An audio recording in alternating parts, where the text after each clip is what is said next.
Hello mga B, another day, another vlog. Ito na ang pangalawang duty ko sa BGH. So nilakad ko nga ulit papuntang BGH dahil malapit lang at sayang naman ang pantaxi. Malakas naman ang loob ko maglakad dahil alam kong safe ang Baguio City. At iba yung vibes pag naglalakad ka dito sa Baguio City paggabi. Nung unang araw nga ng duty namin, hindi namin nagawang mag-break dahil maraming ang ginagawa. But for today, nakapag-break kami ng 30 minutes only. So dito nga, bumili ako ng isang biscuit, tapos noodles at saka itong fishball. Kasi gusto ko ng mainit.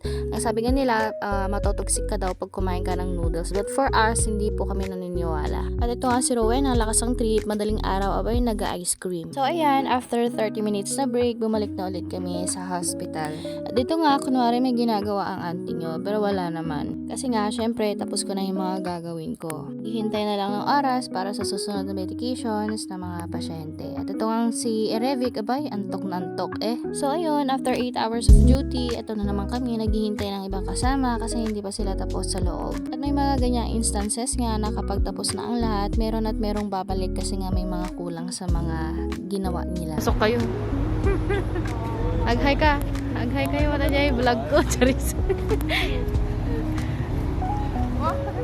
So yun na nga, pumunta nga kami ng town kasi nga balak ko sana magbayad ng kuryente. Kaso nga lang, naisip ko na yung pambabayad ko ng kuryente for now ay pang grocery ko muna kasi nga diba may darating na bagyo. And that's all for today. Bye!